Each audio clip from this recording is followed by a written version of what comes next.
ஆமென். அல்லேலூயா, அல்லேலூயா. வானத்தையும் பூமியையும் படைத்த சர்வ வல்லமை உள்ள தேவனே, இந்த ஈஸ்டர் தின நாளில் உம்முடைய மகிமையை மாத்திரம் இந்த இடத்தில் இறங்கும்படியாக செபிக்கிறேன். உம்முடைய வல்லமையினால் அடிமைகள் ஆண்டவரை அதை உணர்ந்து பெற்று வாழ நீர் கிருபை செய்யுங்க தகப்பனே. யாதொரு தீய சக்திகளும் அசுத்தாவிகளும் உள்ளத்தை புரட்டுகிற அந்தகாரத்தினுடைய வல்லமைகளும் பில்லி சூனியத்தினுடைய ஆவிகளும் கல்லறை ஆவிகளும் சுடுகாட்டு ஆவிகளும் எல்லாவற்றையும் என் தேவனுடைய நாமத்தில் பிடித்து கட்டி அக்கினியில் போடுகிறேன். அப்படியே நடப்பதாக. ஆமென். அல்லேலூயா. இந்த பிள்ளைகளுடைய சரீரங்கள் இருக்கிற எல்லா உபத்திரவத்தையும், தீராத தலைவலிகளையும், தீராத வியாதிகளையும் ஆண்டவரே இன்றைக்கு இந்த ஈஸ்டர் தின நாளிலே எடுத்து போடும்படியாக செபிக்கிறேன். அப்பா, மரணத்துக்கு ஏதுவான வியாதிகளும் இயேசு கிறிஸ்து நாமத்தில் இன்றைக்கு அப்பா அழிந்து நிர்மூலமாய் போகட்டும் தகப்பனே. உம்முடைய பிள்ளைகள் யாவரும் தீர்க்காயுசோடு வாழும்படியான பாக்கியத்தை இந்த நாளிலே ஆசீர்வாதமாய் கொடும். நீர் மரித்தீர், பிழைத்தீர், ஆனாலும் சதா காலங்கள் நான் உங்களோடு கூட இருக்கிறேன் என்று சொன்ன தகப்பனே, உமக்கே ஸ்தோத்திரம் செலுத்துகிறோம். அல்லேலூயா. சிங்கக்கேபியோ சூளை நெருப்போ அவர் என்னை காத்திடுவார். சிங்கக்கேபியோ சூளை நெருப்போ அவர் என்னை காத்திடுவார். அவரே என்னை காண்பவர், அவரே என்னை காப்பவர். சிங்கக்கேபியோ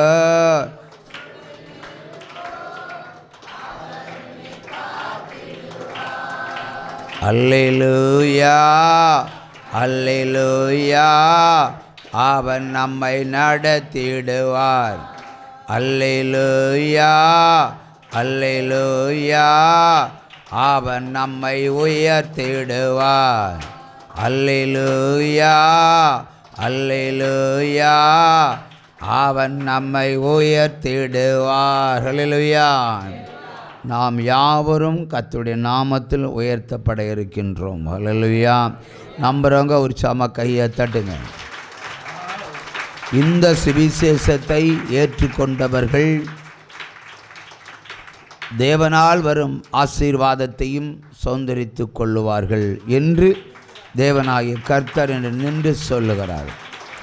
ஆகவே எதை குறித்தும் கலங்காமல் தேவனுடைய ராஜ்யத்தில் பிரவேசிப்பதற்கு தக்கதாய் இந்த உலகத்தில் வாழக்கூடிய பாக்கியத்தை நீங்கள் பெற்றே ஆக வேண்டும். அல்லேலூயா. ஏனென்றால் உலகம் முடிவுக்கு வருகிறது, அழிவுகளும் வருகிறது. மரணம் யாவருக்கும் பொதுவானது. ஆனால் மரித்தால் நாம் பரலோகத்துக்கு தவறாமல் செல்ல வேண்டும். அல்லேலூயா. அதற்குரிய பாக்கியத்தை நாம் இன்றே அதை காணப்பட வேண்டும். அல்லேலூயா. இயேசு மரித்தார், உயிர்த்தார், எழுந்தார். 40 நாட்கள் நம்மோடு கூட நம்முடைய ஜாதிகளோடு அவர் சங்கரித்தார். அல்லேலூயா. சஞ்சரித்து அதற்கு பின்பு எடுத்து கொள்ளப்பட்டார். அல்லேலூயா, அல்லேலூயா. அவர் பரலோகத்துக்கு போயிட்டார், முன்னே போயிட்டார். நம்ம லேட்டாக போகிறோம் இல்லையா? போகணுமா பண்ணாமா? போகணுள்ளவங்க கையை தூக்கிடுங்க. அவள் பொய்யெல்லாம் அன்னைக்கு விட்டுறானோ ஒரு சும்மா கையை தட்டி அல்லேலூயா. பொய் மாத்திரமல்ல, பொய் ஆவிகளால் வருகிற அந்த கிரியைகளையும் நம்ம விட்டுவிட வேண்டும். அல்லேலூயா. நம்முடைய சரீரங்கள் அவை ஆளாதபடிக்கு நம்ம என்ன செய்யணும்? சரீரத்தை பரிசுத்த வல்லமையால் நிரப்பி பாதுகாத்துடணும். தப்பு பண்ணால் அடிப்பார்னு தெரியும் இல்லையா? அப்படி தானே? அடிப்பார்னு தெரியும். அந்த பயத்தோட இந்த ஈஸ்டர் தினத்தை நம்ம கொண்டாட போகிறோம். அல்லேலூயா. உற்சாகத்தோடு மறுபடியும் ஒரு கரவசை. அல்லேலூயா, அல்லேலூயா, அல்லேலூயா. இன்று வாசித்த வேத புஸ்தகத்திலிருந்து ஏதாவது ஒரு வேத வசனத்தை எடுத்து தியானிக்க போகிறோம். அமரலாம்.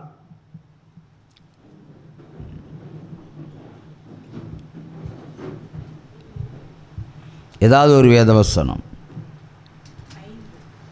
5 மத்தேயு 28:5.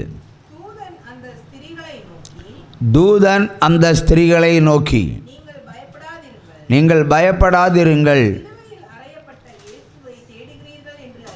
சிலுவையில் அறையப்பட்ட தேவனை தேடுகிறீர்கள் என்று அறிவேன். அல்லேலூயா. அதற்கு முன்பாக 1 முதல் 4 வரையும் கூட சேர்த்து வாசிப்போம், புரியும். ஓய்வு நாள் முடிந்து வாரத்தின் முதலாவது நாள் விடிந்து வருகையில், ஓகே, கல்லறையை பார்க்க வந்தார்கள். அப்பொழுது பூமி மிகவும் அதிரும்படி கர்த்தருடைய தூதன் வானத்திலிருந்து இறங்கி வந்து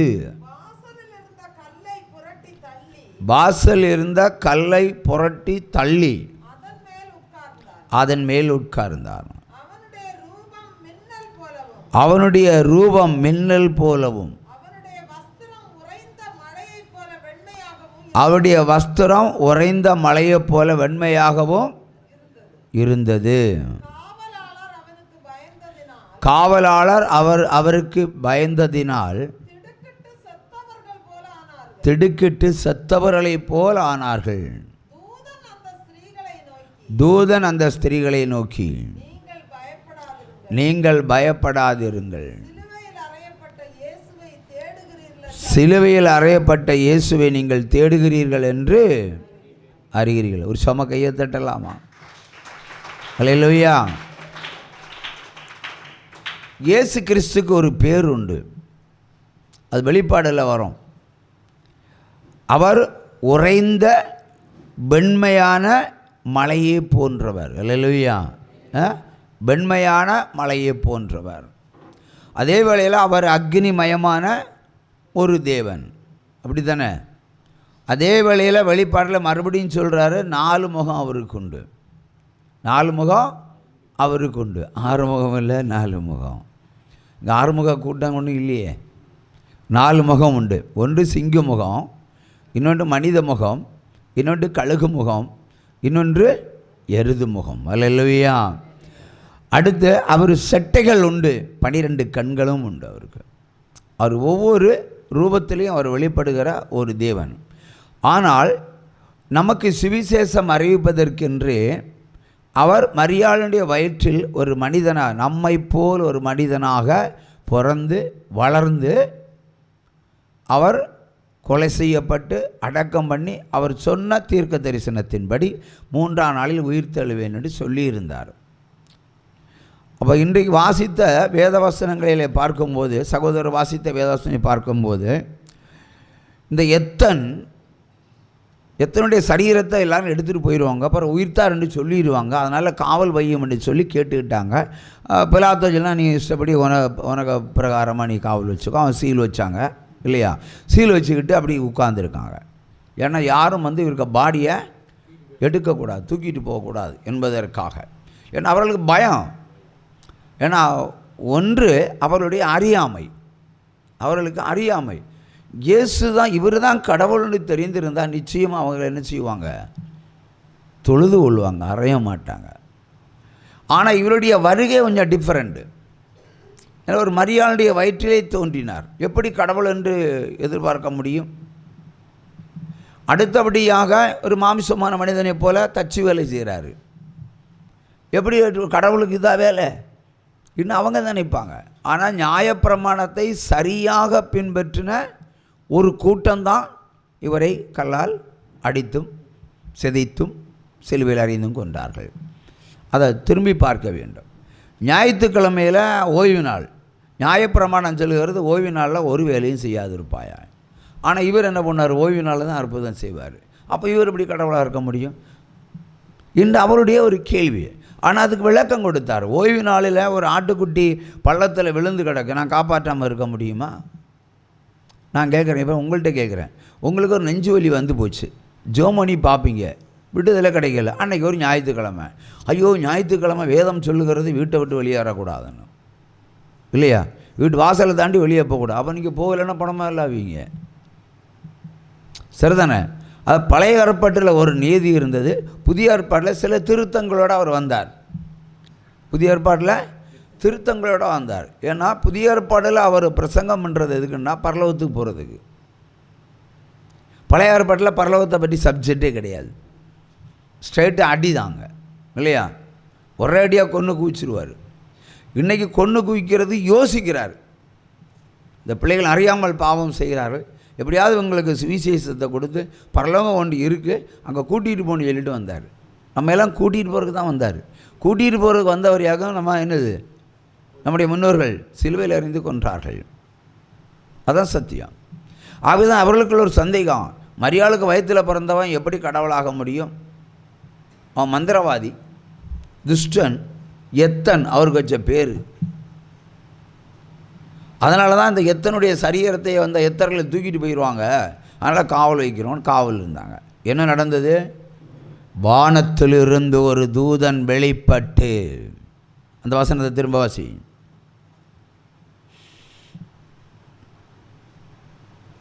அதே வசனம், அது வெளிப்பட்ட வசனம். வானத்திலிருந்து இறங்கி வந்த தூதன், அந்த வசனம். அப்பொழுது பூமி மிகவும் அதிரும்படி கர்த்தருடைய தூதன் வானத்திலிருந்து இறங்கி வந்து வாசல் இருந்த கல்லை புரட்டி தள்ளி அது மேல் உட்கார்ந்தார். இல்லையே சொல்லுங்க. அப்போ பூமி அதிரும்படி வானத்திலிருந்து இறங்கி வந்தார். வானத்தில் நட்சத்திரம் தான் இருக்கும் இல்லையா, ஆனால் அவர் பரலோகத்திலிருந்து இறங்கி வந்தார் என்பதுதான் அதுக்கு மெய்ப்பொருள். அப்போ பரலோகம் இருக்கா இல்லையா? இருக்கு. அப்போ பரலோகத்திலிருந்து பிதா ஒரு தூதனை அனுப்புகிறார், என் குமாரனை எழுப்பிக்கோன்னு. அவர் வந்ததுமே பூமி அதிர்கிறது. இவங்க சீல் வச்சாங்க பாருங்க அந்த கல்லை, அவரை புரட்டி போட்டு அதிலே உட்கார்ந்துருக்கிறார். இதை கண்டதும் காவல் இருந்தவர்கள் செத்த நிலைக்கு தள்ளப்பட்டார்கள். அவங்க எதிர்பார்க்கல. வானத்திலிருந்து ஒரு தூதர் வந்து இயேசு கிறிஸ்துவை எழுப்புவார் என்று அவர் எதிர்பார்க்கவில்லை. அவை ஸ்தம்பித்து நின்றார்கள், ஸ்தம்பித்து கிடந்தார்கள், செத்ததை போல் கிடந்தார்கள். ஆனால் விடியற்காலை வேளையில் இயேசு கிறிஸ்துனுடைய கல்லறைக்கு வந்த மரியாள் கூட்டங்கள் இயேசுவை பார்க்க முடியாமல் திகைத்து நிற்கிறார்கள். ஏண்டா குகைக்குள்ளே எட்டி பார்த்தா, யோவான் தெளிவாக சொல்லுகிறது, எட்டி பார்த்தா சீலையெல்லாம் சுருண்டு கிடக்கு, சுருட்டி கூட்டத்தில் வச்சிருக்கு. அவரை பாடியை சுற்றின சீலைகள், சேலைகளில் சீலைகள் எங்கள் மொழியில் எழுதப்பட்டிருக்கிறது. அது விளவங்கோடு தமிழ் எழுதப்படி சீலை. சீலை என்றால் சேலை. அச்சீலையை சுருட்டி வைக்கப்பட்டிருக்கிறது. ஆகவே ஸ்தம்பித்து போய் நிற்கிறார்கள், இயேசுவை யாராவது தூக்கிட்டு போயிட்டாங்களோ என்று. ஆனால் அதற்கு பதில் சொல்கிறார் தூதன், நீங்கள் இயேசுவை தேடுகிறீர்கள் என்று அறிவேன், அவர் உயிர் தெழுந்தார். எலும்பி நின்று ஒரு கரவோசை அடிச்சுக்கிட்டு உட்கார்ந்தா போதும். அல்லேலூயா. தூதன் அறிவித்திருக்கிறார், மனுஷன் அல்ல, தேவதூதன் இறங்கி வந்து நீங்கள் தேடுகிற இயேசுவை அவர் எழும்பி விட்டார், அவர் உயிர் தெழுந்தார். அல்லேலூயா, அல்லேலூயா, அல்லேலூயா, அல்லேலூயா, அல்லேலூயா, அல்லேலூயா, அல்லேலூயா, அல்லேலூயா, அல்லேலூயா, அல்லேலூயா. அமர்வோம். மனுஷன் செத்தா பணம் இல்லையா, 3 நாள் தாண்டி பணத்தை பார்த்தா எப்படி இருக்கும்? நாரும். அதுக்கப்புறம் எப்படி இருக்கும்? புழு பூச்சியெல்லாம் வரும். அப்புறம் கண்ணெல்லாம் எப்படி இருக்கும்? கண்ணெல்லாம் உள்ளே போயிடும். வாயெல்லாம் எப்படி இருக்கும்? நல்லா பேய் மாதிரி பல் இழிச்சிக்கிட்டு இருக்கும். பல்ல செத்த நம்ம அப்பாவாக இருக்கும். கல்லறையை பார்த்தா எப்படி இருக்கும்? பார்த்தாலே பயம் இல்லையா? உருக்குலைந்து போகும், துர்நாற்றம் உண்டாகும். ஆனால் 3 நாள் அடக்கம் செய்யப்பட்ட தேவனாகிய கர்த்தர் எந்த சேதமும் இல்லாமல் உயிர்த்தெழுந்தார். இல்லையா? அதான் தேவன். தேவன் எல்லாம் அடக்கம் பண்ண முடியுமா? அடக்கம் பண்ணி பார்த்தாங்க, என்னாச்சு? அவர் உயிர்த்தெழுந்துட்டார். அல்லேலூயா சொல்லுங்களா? அல்லேலூயா. அந்த தேவனை தான் இந்த உலகம் எல்லாம் தேடணும். ஆனால் எல்லோரும் தேட மாட்டாங்க. அது காரணம், இயேசு சொன்னார், என் ஜனங்களுக்கென்றே வந்தேன். எல்லாருக்கும் வேண்டி வரலன்னு அவரே சொல்லிட்டார். தெரிந்து கொள்ளப்பட்ட என் ஜனத்திற்கென்றே வந்தேன். இல்லைன்னா ஒரு சொடுக்கு விட்டால் போதும், மொத்த விற்கிற கூட்டம் இயேசுவை தேடி வந்துடுவாங்க. உலகத்தில் சர்ச்செல்லாம் கட்ட முடியாது. நன்மை தீமை வச்சிருக்கிறார். நீ தீமை செய்துக்கே இருந்துக்கோ, நன்மை செய்கிறதுக்கு நம்ம இருக்கிறோம். இல்லையா? அப்படி தானே? நன்மை செய்கிற நம்ம இருக்கிறோம். இப்போ நன்மை செய்கிற ஒரு கூட்டங்களாக கிறிஸ்தவ கூட்டம் இருக்கிறது. என்ன பண்ணாலும் இந்த இறக்க குணம் உடையது கிறிஸ்தவர்களுக்கு தான் உண்டு. நம்ம கோபத்தில் பேசினாலும், ஆத்திரத்தில் சீறினாலும், அந்த தேவனுடைய அந்த சுபாவங்கள் நம்மகிட்ட இருக்குது. நம்மை அப்படியே சாயலில் படைச்சிட்டார். நாக்கு பாவம் செய்யும், ஆனால் இருதயம் பாவம் செய்ய அனுமதிக்காது. ஒருவேளை இருதயம் பாவம் செய்தால் கூட நம்ம யதார்த்தம் அந்த முழு இருதயத்தோடு அந்த பாவம் நடக்காது. இல்லையா? சாத்தானுடைய ஒரு சிச்சுவேஷனில் ஒரு பாவம், அதுக்காக நம்ம எவ்வளோ துடிப்போம். உள்ளுக்குள்ளே துடிப்போமா துடிக்க மாட்டோமா? துடிப்போம். ஆனால் அந்த கூட்டங்களுக்கு அந்த துடிப்பு ஒன்றும் கிடையாது. அவங்களுக்கு பாவமும் தெரியாது, நன்மையும் தெரியாது. மண்ணை கும்பிட்டா என்ன உண்டாகும்? இல்லையா? ஒருபடி மண்ணை எடுத்து வச்சு கடவுள். நம்ம அப்படி இல்லை. உயிர்த்தெழுந்த தேவனை ஆராதிக்கிறோம். எந்த அப்பழுக்கற்ற சந்தேகம் இல்லாமல் இவர்தான் தேவன் என்று நாம் அறிந்திருக்கிறோம். ஒரு சம கையை தட்டலாமா? ஹல்லேலூயா, ஹல்லேலூயா. மேலும் ஒரு வேதவசனத்தை வாசிப்போம். நான் உங்களுக்கு கட்டளையிட்ட யாவற்றையும் அவர்கள் கைக்கொள்ளும்படி அவர்களுக்கு உபதேசம்